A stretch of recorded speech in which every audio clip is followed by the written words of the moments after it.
Hi friends, welcome back to the channel.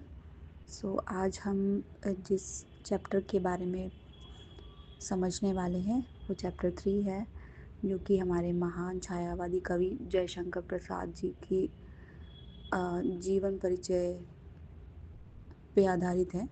जो उनकी एक प्रसिद्ध कविता है आत्मकथ्य, उसका कुछ पार्ट यहाँ पे दिया गया है, उसके बारे में आज हम समझेंगे।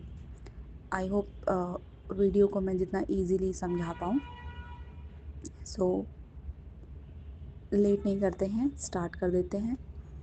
एंड सबसे पहले हम जयशंकर प्रसाद जी के बारे में समझेंगे कि आप उनकी जीवन कथा जो उन्होंने कविता में उतारी है उसके बारे में हम समझने की कोशिश करेंगे। तो जयशंकर प्रसाद जो हैं उनको इमोशंस का क्रिएटर बोलते हैं। ठीक है, मतलब उनके बारे में ये चीज़ें प्रसिद्ध हैं। तो सन 1889, जिसको हम 1889 में बोलते हैं, वो वाराणसी में उनका जन्म हुआ, जिसको बनारस भी कहते हैं। और वो सिर्फ कवि नहीं थे बल्कि एक साहित्यकार भी थे, जो कि बहुत ही सेंसिटिव और बहुत ही दार्शनिक और इतिहास प्रेमी साहित्यकार थे। उनका जीवन जो है वैभव से शुरू हुआ, यानी कि बहुत प्रॉस्परस उनकी लाइफस्टाइल थी, परंतु परिस्थितियों ने उन्हें संघर्ष का स्वाद भी चखा दिया। औपचारिक शिक्षा अधिक आगे तक नहीं बढ़ी, पर घर पर ही उन्होंने संस्कृत, हिंदी और फारसी की जो है वो डेप्थ में पढ़ाई करी है। उनकी रचनाओं में जीवन की कोमलता, मधुरता और शक्ति का अद्भुत संगम मिलता है। उनकी कृति कामायनी हिंदी साहित्य की अमूल धरोहर मानी जाती है। परंतु आत्मकथ्य कविता में प्रसाद जी ने अपने मन के अत्यंत निजी और भावुक पक्ष को उजागर किया है। आत्मकथ्य जो कविता है वो एक मौन हृदय की पुकार है। ये कविता मानो कवि की आत्मा की धीमी फुसफुसाहट है। कवि कहते हैं, मधुप गुनगुना कर अपनी कहानी कह जाता है। मधुप यहाँ पे भौरे को कह रहे हैं कि मधुप गुनगुना कर अपनी कहानी कह जाता है, पर मैं अपनी कहानी किससे कहूँ। यहाँ मधुप जीवन की सहज अभिव्यक्ति का प्रतीक है, यानी उसे जो फील हो रहा है वो शोकेस कर दे रहा है। पर कवि का हृदय बोझिल है, जैसे अनगिनत अनुभवों और पीड़ाओं का भार उसके भीतर दबा हो। जीवन की झड़ती पत्तियां, कवि अपने जीवन की तुलना झड़ती पत्तियों से कर रहे हैं। पत्तियां मुरझा कर गिर रही हैं। यहाँ बीते हुए समय और खोए हुए सुखों का प्रतीक है।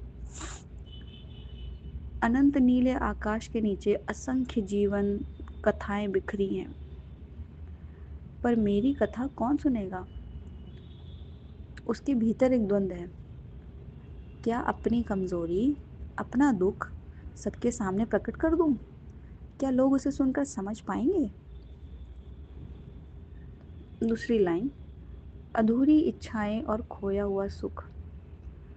कवि याद करते हैं कि उन उजली चांदनी रातों को और उन मधुर क्षणों को जब जीवन में प्रेम का उल्लास था, पर वह सुख अब सपना बन चुका है, जिसे पाने के लिए वो बढ़ा, मुस्कुरा कर दूर चला गया।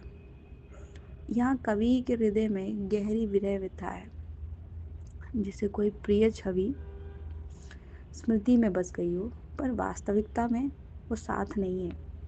कहने का मतलब है कि कुछ बहुत प्यारी मेमोरीज हैं कवि के मन में, तो वो बस वहीं तक रह गई हैं, बट इन रियलिटी ऐसा कुछ अभी है नहीं, तो बस मेमोरीज में है और बहुत प्यारी मेमोरीज में है। कवि कहते हैं कि उस प्रिय की स्मृति ही अब उसके जीवन मार्ग का पाथेय बन गई है, यानी पाथेय यानी कि सहारा बन गई है। अब अपनी वेदना को खोल कर दिखाना नहीं चाहता। उन्हें लगता है लोग उनकी कथा सुनकर केवल जिज्ञासा शांत करेंगे, पर उसकी पीड़ा को समझ नहीं पाएंगे। इसलिए वो मौन रहना चाहते हैं। उनकी व्यथा अभी भी सोई हुई है, वो उसे जगाना नहीं चाहते। इस कविता के एक भाग का सार ये है कि आत्मकथ्य जो कविता है वो केवल आत्मकथा नहीं है, बल्कि एक संवेदनशील हृदय की झिझक है। ये कविता हमें बताती है कि हर व्यक्ति के भीतर एक अनकही कहानी होती है। यहाँ मुस्कान के पीछे कोई मौन पीड़ा छिपी हो सकती है। सच्ची संवेदना वही है जो बिना कहे समझी जा सके। कवि यहाँ अत्यंत मानवीय हो जाते हैं। वे महान कवि नहीं, बल्कि एक साधारण मनुष्य बनकर सामने आते हैं, जो अपने दुख को चुपचाप सहना चाहते हैं। तो अगर हम इस पूरे पाठ को एक कहानी के रूप में देखें, तो ये एक ऐसे कवि की कथा है जिसने जीवन में प्रेम भी देखा है, विरह भी देखी है, आनंद भी पाया है, पीड़ा भी पाई है, पर अंततः अपने दुख को शब्दों में पूरी तरह व्यक्त न कर पाने की कसक ही उसकी सबसे बड़ी कहानी बन गई। उसका मौन ही उसकी आत्मकथ्य है।